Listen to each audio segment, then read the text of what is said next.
No domingo passado, quantos estiveram aqui conosco no domingo passado? Uau! Mas alguns eu vi que você não levantou a mão, então eu quero te dizer. No domingo passado nós falamos sobre a mulher de Ló. A gente dançou aqui a musiquinha da estátua de sal, não é? Toda a igreja dançou, foi muito legal. Por que a gente fez isso? Porque a gente queria que você lembrasse da mulher de Ló como alguém que olhou para o seu passado, que estava presa no seu passado e por isso foi paralisada ao ponto de morrer, de não ter vida nela.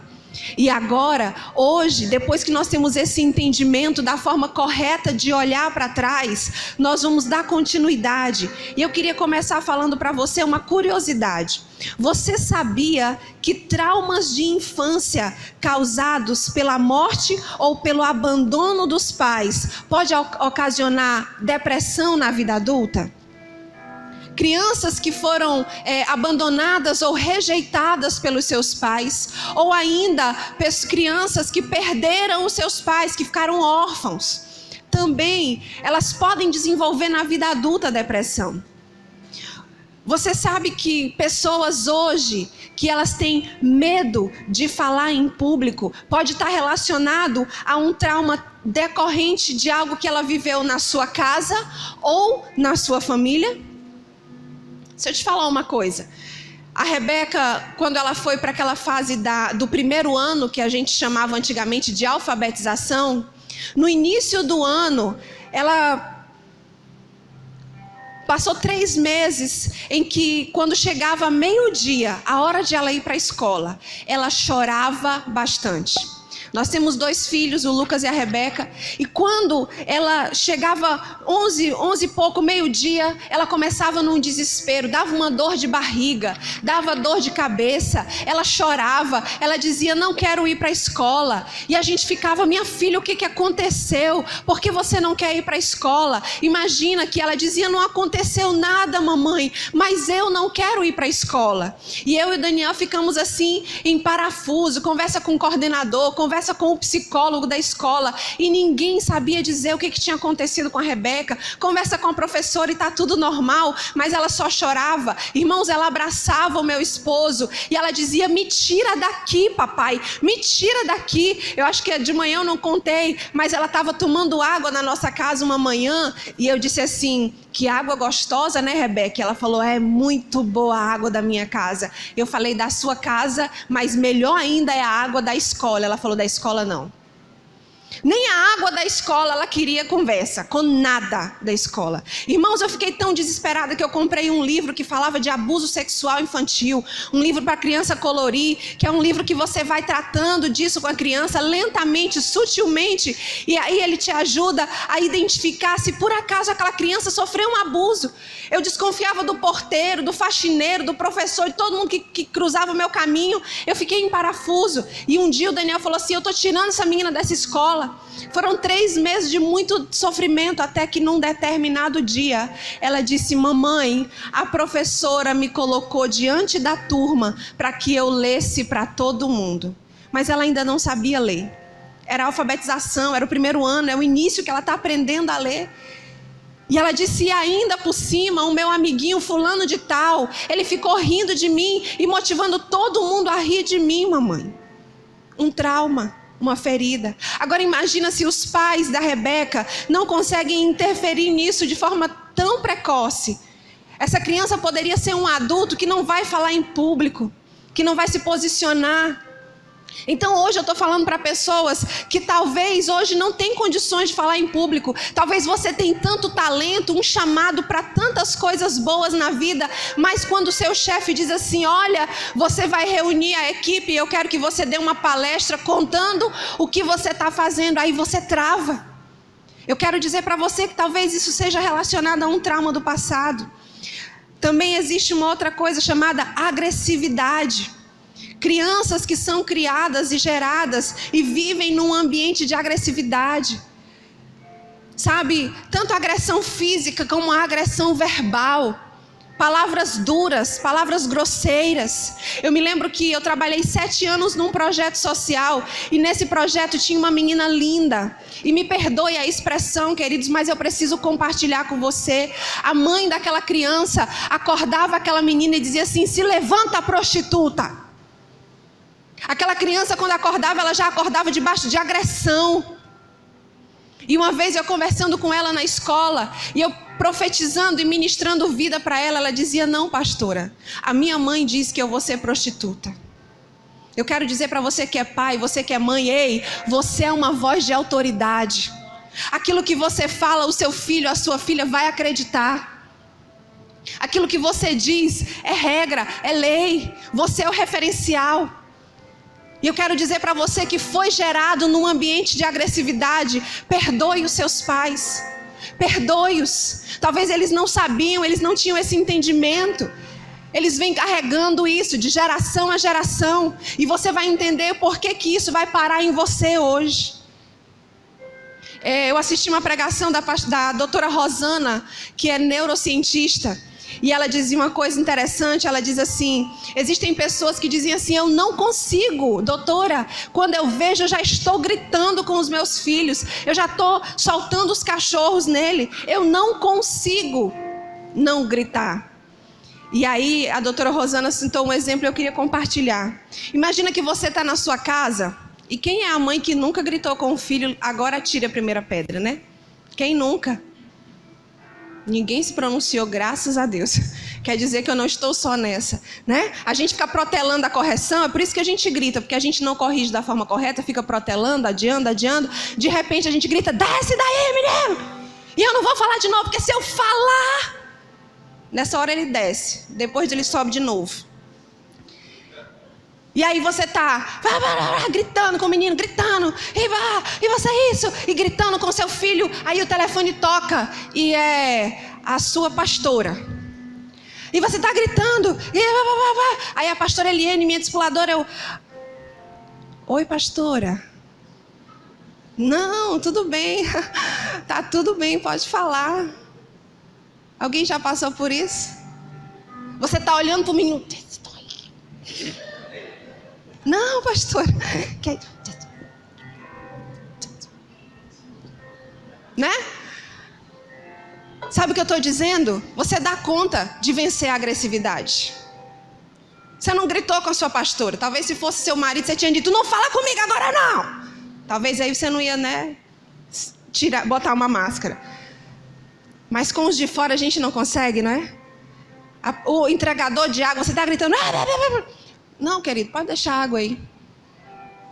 Você dá conta de vencer. Você dá conta. Pessoas que têm problema com autoestima. Ela pode ter esse problema hoje como um resultado de muita incompreensão no passado. E eu preciso compartilhar uma coisa minha, da minha vida. Pessoas são diferentes. Eu tenho 2 filhos totalmente diferentes. A Rebeca, ela é uma criança que desde pequenininho, eu digo, ela deve ter um gerador. Porque é uma energia que não acaba. E o Lucas, para quem conhece, sabe que ele é muito tranquilo. Ele anda sempre em modo avião. Ele caminha em slow motion. Ele é zen, ele é paz e amor. No stress, né, assim? Mas a mãe da Rebeca, eu sou pilhada. Eu não acordo, quando eu levanto, eu já tenho uma programação cumprida no meu HD interno. E aí como é que eu vou conviver com o Lucas dentro da mesma casa? Era assim mais ou menos. A gente ia sair de casa, todo mundo tá pronto para sair, eu tô com a bolsa aqui, peguei, tô saindo da sala, o Lucas levanta do sofá e diz: peraí, mamãe, eu vou lá em cima.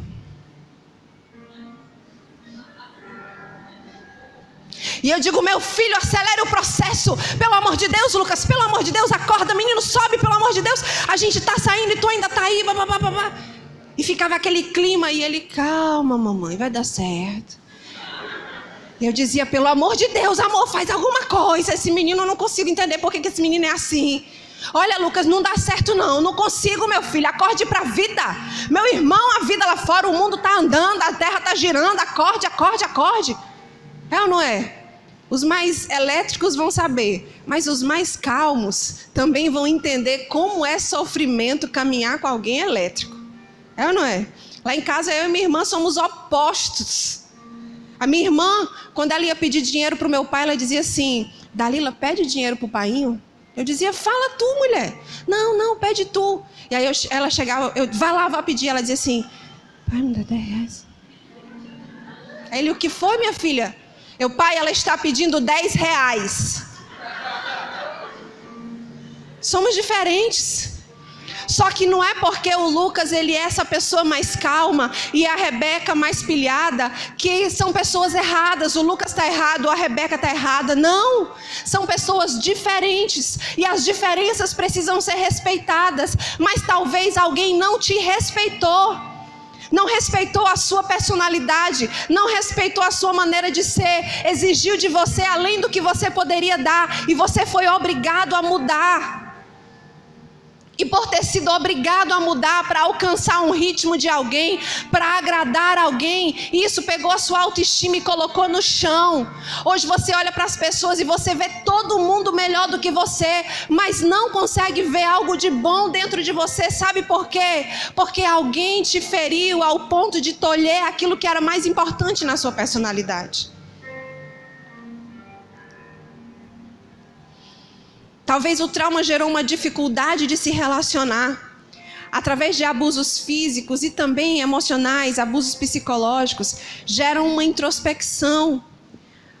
A pessoa ela tende a não se relacionar, é uma forma de se proteger. Porque quando eu me relaciono, eu estou sujeito a me machucar. Pessoas são falhos, então eu prefiro me proteger, eu não gosto de estar com pessoas, eu vivo a minha vida muito sozinha, mas isso também pode ser uma ferida do passado, um trauma do passado.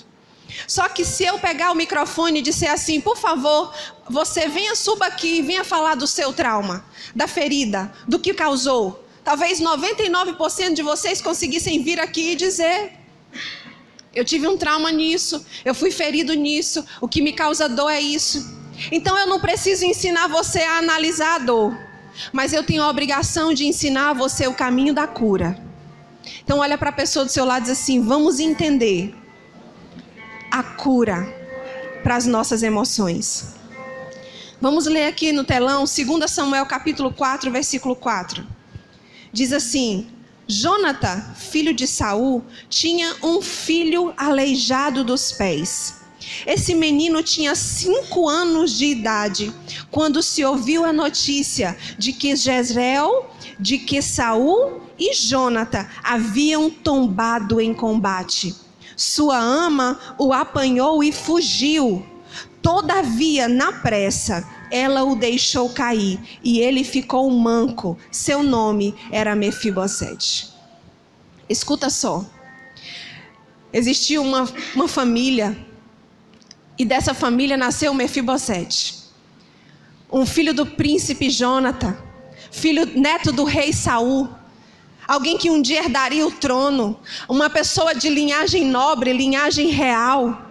Como se diz no popular, nas suas veias corria sangue azul, um sangue nobre.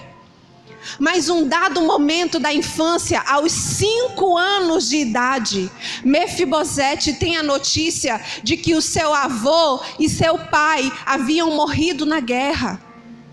Agora, aos 5 anos de idade, ele não tem mais o seu pai, ele não tem mais o seu avô, ele não tem mais nenhuma figura de autoridade sobre ele. Aí a sua ama, a sua babá, a serva, pega Mefibosete nos braços para salvar a vida daquele menino e começa a fugir. Na fuga, ela derruba aquela criança sofre um acidente e a Bíblia diz que aquela criança de 5 anos perdeu o movimento das pernas. Agora, além do trauma emocional de ter ficado órfão, ele também tem o trauma físico. Ele ficou aleijado, ele não mais conseguiria andar.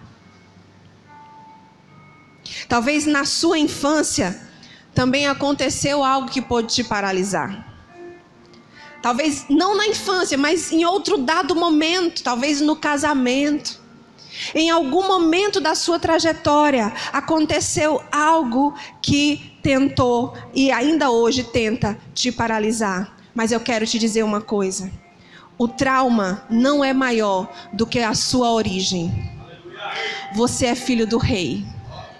Você tem sangue azul correndo nas suas veias. O Rei Jesus, Ele mesmo vai se incumbir da missão. Na verdade, Ele já fez isso. Ele já curou as suas feridas. Olha para a pessoa que está do seu lado e diz assim: ei, nas suas veias corre o sangue real. Você não precisa viver preso ao sofrimento. Veja comigo 1 de Pedro, capítulo 2, versículo 9. Olha quem é você. A Bíblia diz: pois você, nova aliança, é geração eleita, é sacerdócio real, é nação santa, é propriedade exclusiva de Deus, cujo propósito é proclamar as grandezas daquele que vos convocou das trevas para a sua maravilhosa luz. Pode ter sido um trauma, pode ter sido difícil, pode ter causado dor, mas você ainda é um filho do rei. Você tem uma linhagem real e você não vai ficar paralisado pelo trauma, em nome de Jesus. Independente do trauma, o sangue que corre nas suas veias é o sangue do Cordeiro. Amém? Isaías 53:4 diz assim: no entanto, suas dores eram as nossas próprias enfermidades, que ele carregava em seu ser. Sobre o seu corpo ele levou todas as nossas doenças. Contudo, nós o julgamos culpado e castigado por Deus. Pela mão de Deus foi ferido e torturado. Mas, de fato, ele foi transpassado por causa da nossa própria culpa e transgressão. Foi esmagado por conta das nossas iniquidades. E o castigo que nos proporcionou a paz caiu todo sobre ele. E mediante as suas feridas nós fomos sarados. Sabe o que a Bíblia está dizendo aqui? Coloque suas mãos assim agora. Olhe para ela. Sabe o que está acontecendo? Tira de você o argumento da dor. Existem pessoas que decidiram viver a dor.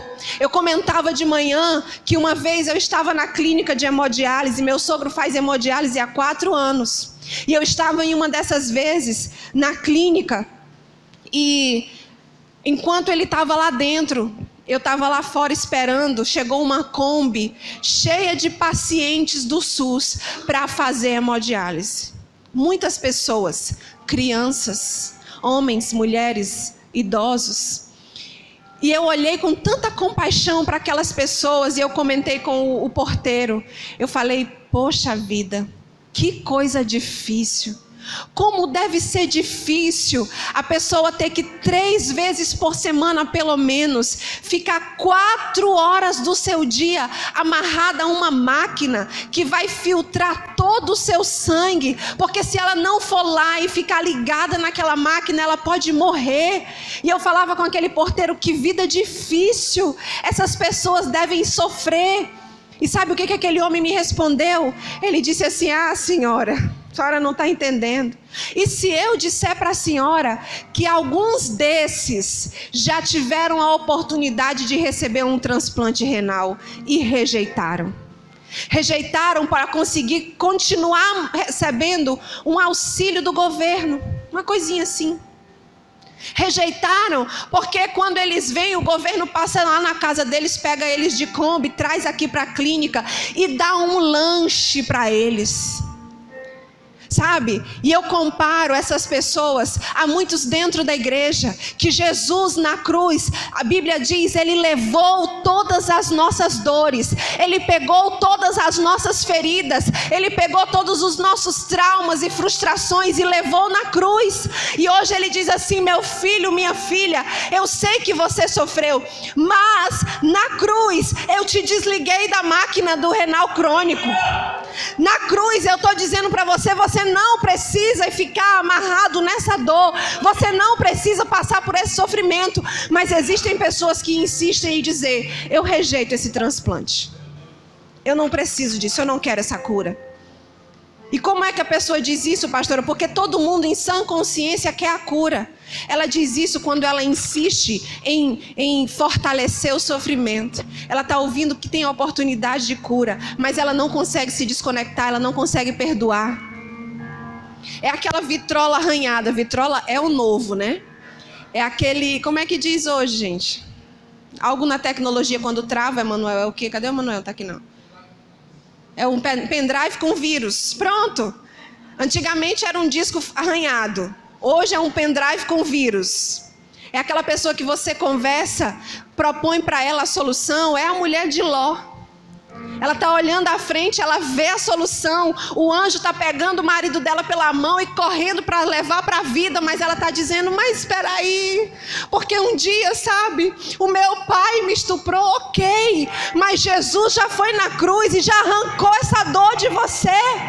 E Ele tem vida para te dar. Ele pode pegar essa dor e Ele não vai fazer você esquecer o que aconteceu. Porque você não tem amnésia, você tem um cérebro saudável. Você não vai esquecer não, mas Ele vai fazer uma cicatriz. A cicatriz, quando você olha para ela, você pode dizer, essa marca aqui foi isso, mas não dói mais. As pessoas vão ver a marca, vão ver a cicatriz, mas você vai dizer, pode pegar, porque eu já sou curado, não dói mais. Você vai conseguir olhar para o seu passado e dizer, de fato eu passei por isso e por isso, mas eu sou curado, porque Jesus levou tudo naquela cruz, e hoje eu só tenho a cicatriz. Não dói mais. Diga comigo, Jesus levou toda a minha dor naquela cruz. O que eu acho mais interessante, queridos, é que quando Jesus foi levado à cruz, a Bíblia diz que Ele foi como ovelha muda. E a ciência diz que quando a gente grita, a gente ameniza a dor. Essa semana, o Lucas e a Rebeca estavam entrando no carro do Diego. E o Lucas não viu a mão da Rebeca no carro. E ele fechou a porta. Eu não estava em casa, mas a minha mãe estava operada lá no quarto, lá em cima.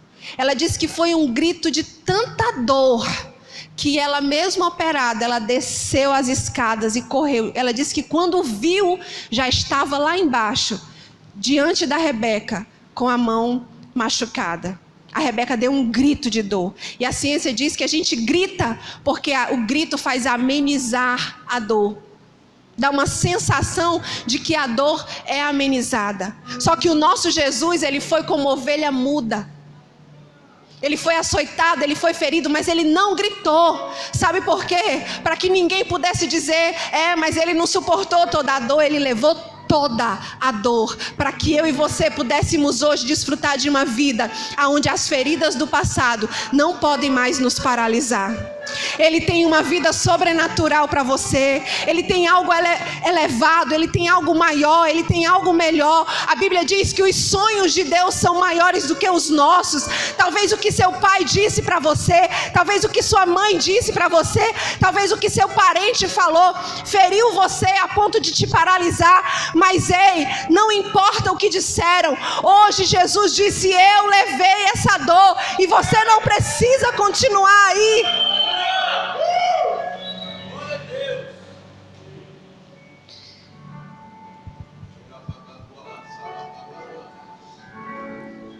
Imagina Mefibosete, 5 anos de idade, o pai morreu, o avô morreu, ele ficou aleijado das pernas, sendo cuidado pela sua ama.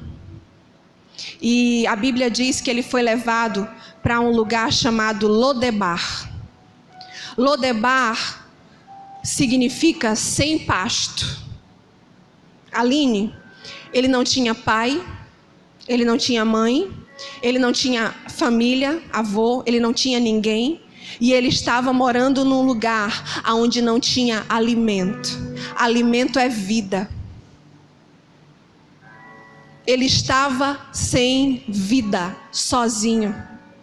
Talvez ele poderia dizer assim: que Deus é esse? Que raio de Deus é esse que deixou que eu ficasse aqui? Cadê Deus? Por que Deus permitiu que meu pai morresse? Por que Deus permitiu que meu avô morresse? Por que Deus permitiu que eu caísse e quebrasse minhas pernas? Por que hoje eu passo o que eu passo? Por quê? A gente não sabe a história que Mefibosete viveu, mas será que em nenhum momento ele sentiu dor ao ponto de lamento? Será que ele não dizia: todo mundo esqueceu de mim? Mas deixa eu te falar, o rei não esquece dos seus. O rei não esquece dos seus. Houve um dia comum para Mefibosete, com certeza. Mais um dia em que ele acordou para o sofrimento. Mais um dia em que ele acordou e ele olhou para as suas pernas e ele viu: eu ainda não ando. Ele olhou para a sua região, ele viu: aqui ainda não tem pasto, ainda é Lodebar. Mas nesse dia, a Bíblia diz em 2 Samuel 3, que o rei Davi disse: resta alguém ainda da família de Saul a quem eu possa demonstrar a lealdade de Deus? Olha isso. Talvez você estava assim, num caminho de incredulidade, dizendo: cadê Deus? Por que raio que eu tenho que viver a vida do jeito que eu estou vivendo? Cadê Deus? Deus me enviou aqui para dizer para você: ei, hoje é dia de Deus mostrar a lealdade dele a você. O rei Davi foi mandado para dizer assim: ei, vocês aqui conhecem alguém da família de Saul a quem eu possa demonstrar a lealdade do meu Deus? Porque Deus não tem nada a ver com os traumas que as pessoas causaram na nossa vida. Deus não tem nada a ver. Uma vez eu perguntei para o Senhor, falei: Senhor, eu não consigo entender como é que o Senhor diz que ama alguém que estuprou uma criança. Que amor é esse? Eu não consigo amar alguém assim. Me explica esse amor. E a resposta de Deus foi muito clara. Deus falou para mim: minha filha, eu não amo aquele homem que estuprou. Eu amo o projeto inicial que eu tenho para a vida dele. Deus não planejou ninguém para que alguém te ferisse. Ele não planejou alguém para colocar na sua vida para te ferir, para te machucar. Não. Mas a Bíblia diz: estamos no mundo e no mundo teremos problemas, aflições. Pessoas vão nos ferir e nós vamos ferir pessoas. E Deus não tem nada a ver com isso. Mas aí ele manda o rei e diz assim: existe alguém aqui em Nova Aliança hoje à noite que eu posso provar, que eu posso demonstrar a lealdade de Deus? E o texto continua dizendo: ao que replicou Ziba: ainda há um filho de Jonatã. Opa, olha isso. Sim, rei, ainda tem um filho de Jonatã, aleijado dos pés. E o rei desejou saber: e onde ele se encontra agora? Diante do que Ziba lhe disse: na casa de Maquir, filho de Amel, em Loquebar. Ele disse: rei, ele está vivendo lá naquela terra que não tem nem comida. Ele está passando fome. Ele está desprezado. Ele está jogado lá num lugar aonde não existe pasto, aonde não tem comida, em Lodebar, lugar sem pasto. Então em seguida o rei Davi mandou trazê-lo da cidade de Lodebar. Então Mefibosete, filho de Jonatã, neto de Saul, veio à presença de Davi e se prostrou com o rosto em terra e lhe fez reverência. Davi chamou pelo nome Mefibosete. Ei, sabe o que significa isso aqui? A Bíblia está dizendo: o rei conhece o seu nome. Ele não esqueceu de você. Por mais que você passou por lutas, dificuldades, traumas, problemas e feridas, Ele conhece o seu nome. E você hoje pode estar prostrado diante do rei, mas o rei hoje chama você pelo nome. E o rei Davi chamou pelo nome Mefibosete. E ele prontamente respondeu ao rei: eis aqui teu servo. Então Davi o tranquilizou, dizendo: não temas, porquanto o chamei para lhe demonstrar bondade, por amor a Jonatas teu pai, meu amigo. Restituirei todas as terras de Saul, pai de teu pai, e tu sempre haverás de comer à minha mesa. O rei está provando para Mefibosete: ei, existe bondade em Deus, Ele vai restituir tudo. E aí, gente, olha aqui que Mefibosete responde. Então Mefibosete lhe fez reverência e declarou: ó Senhor, quem é este teu servo para dares a tua preciosa atenção? Vale-o tanto quanto um cão morto. Era assim que Mefibosete se via. Talvez eu estou aqui falando e você dizendo assim: de fato é muito bonito falar, viu, pastora? Mas na prática, na minha vida, isso não se aplica, porque eu não passo de um cão morto. Me deixa aqui onde eu estou. Alguém já tentou fazer isso por mim e vá por mim, não deu certo. Não deu certo. Pelo contrário, onde eu passo, eu sempre causo problema. Eu sou o problema, o meu nome é problema. Mas o rei não atentou para isso. Ele não olhou para Mefibosete como um cão morto. Porque cão morto foi o que a dor fez com ele. Cão morto foi o que o diabo planejou para ele. Cão morto é o que o diabo tem planejado para mim e para você. Mas Deus tem para nós uma identidade real.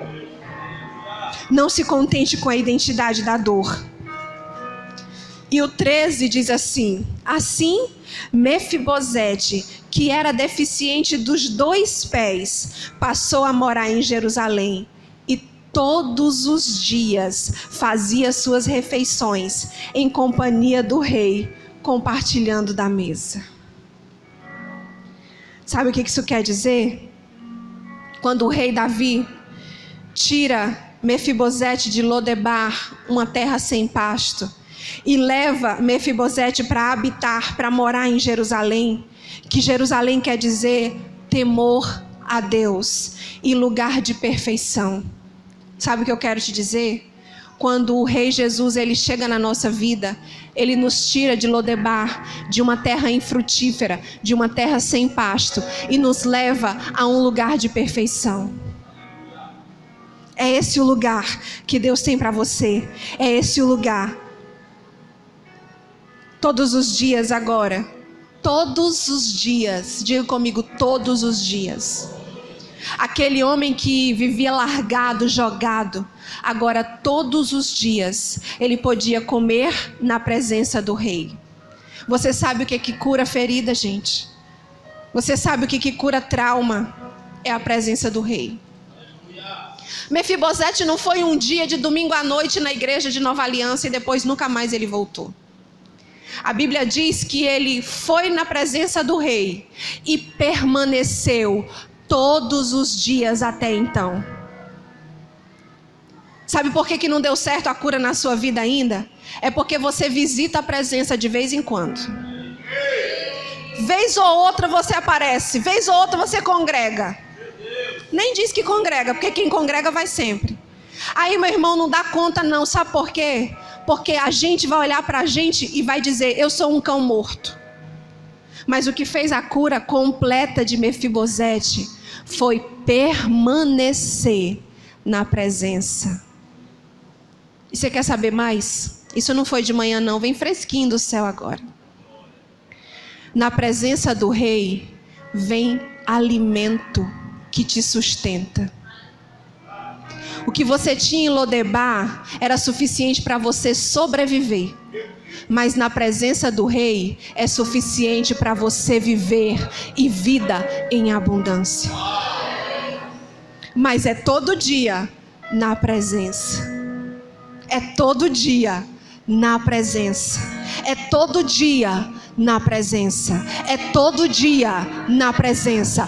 Todo dia comendo com o rei. Todo dia comendo com o rei. Todo dia na presença do rei. É a presença que gera cura. É a presença que restaura. É a presença que alimenta. É a presença que tira você de Lodebar e te coloca em Jerusalém.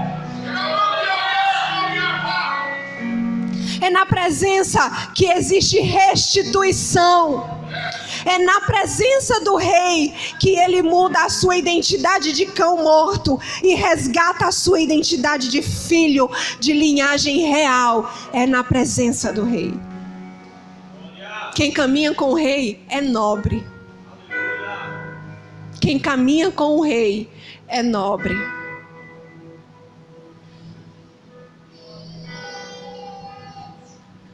E você sabe por que essa mensagem vem hoje? Para confrontar o seu coração e para te chamar para a presença do rei de uma forma sobrenatural. A gente vai chegar agora no ápice dessa mensagem. Olha para o irmão que está do seu lado e diz assim: agora é que vem a revelação. Nós falamos na semana passada da mulher de Ló. A mulher de Ló, ela paralisou quando ela olhou para trás. Ela morreu. Ela virou uma estátua de sal. E a Bíblia diz que depois desse episódio, as filhas de Ló embriagaram o seu pai e dormiram com ele, tiveram relação com o seu pai. A Bíblia fala até de forma enfática que Ló não conseguiu entender o que aconteceu, porque ele foi embriagado pelas filhas.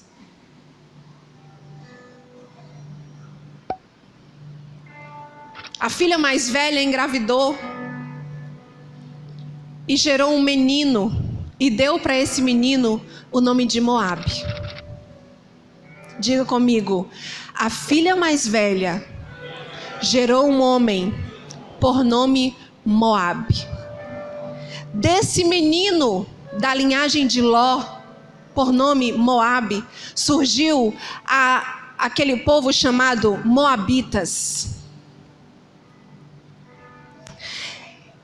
E uma certa passagem na Bíblia fala de uma mulher por nome Ruth, uma moabita.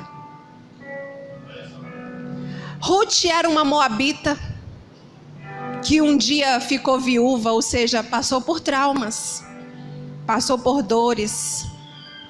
E uma curiosidade sobre os moabitas é que se uma mulher ficasse viúva, ela teria que ir para um caminho de prostituição para se sustentar.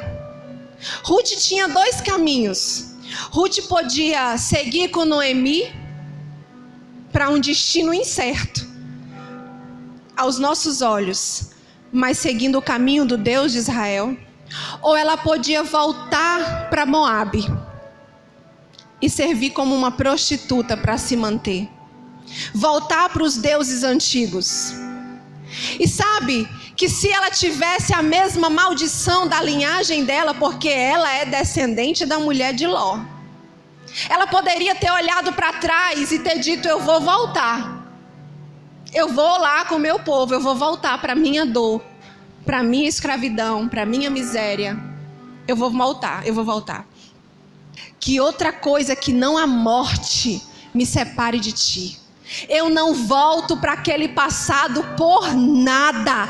Eu vou caminhar com Deus. Eu vou ter uma vida diferente. Eu não volto para aquele mar de pecado.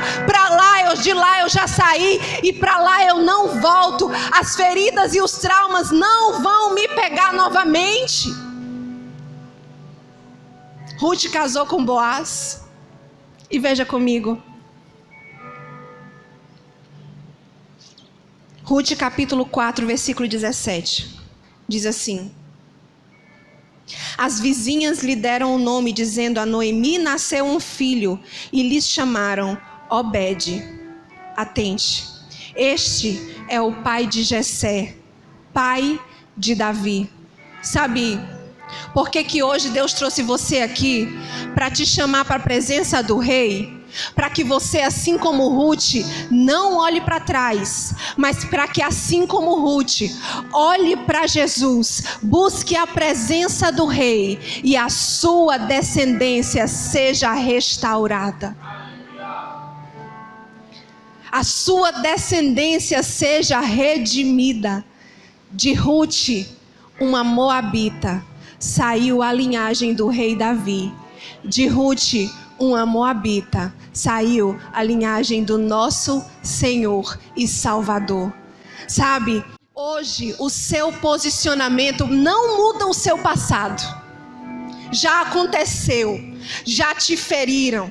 O que você decidir hoje não muda nada para trás, mas o que você decidir hoje muda todo o seu futuro e o futuro de toda a sua descendência. O que é que você vai escolher? Você vai escolher ser como a mulher de Ló, que olhou para trás e morreu paralisada, ou fazer como Ruth, que olhou para frente e mudou uma descendência, uma geração, que redimiu uma geração? A escolha hoje está nas suas mãos. Você pode escolher a dor e o sofrimento, é por sua conta. Mas Jesus me trouxe aqui para dizer para você: Ele tem a presença do Rei que cura e que restaura toda a dor. Você não pode mudar o seu passado, mas a sua decisão hoje pode mudar todo o seu futuro. Fique de pé comigo nesse momento.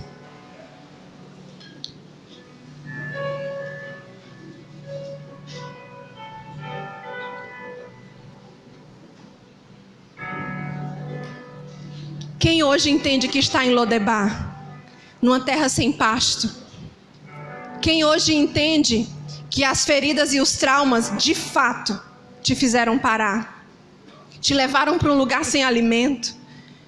Quem hoje entende que, embora que muitas coisas ainda aconteçam de bom, mas existe uma tristeza que você não consegue explicar? Você está muito bem, feliz com pessoas comemorando um aniversário, mas de repente você se vê num canto sozinho e triste, porque dentro de você existe uma dor, um vazio. Hoje o rei lembrou de você. Hoje o rei perguntou assim: existe alguém em Nova Aliança que eu possa demonstrar a bondade de Deus?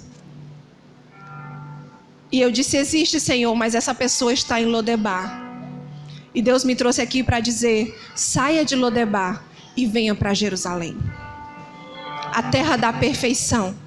Lembre-se, você não muda o seu passado, mas a sua decisão de hoje pode mudar todo o seu futuro e a sua descendência. Saia do seu lugar, saia do seu lugar e venha adorar ao Senhor nessa noite, aqui no altar do Senhor, aos pés do Senhor.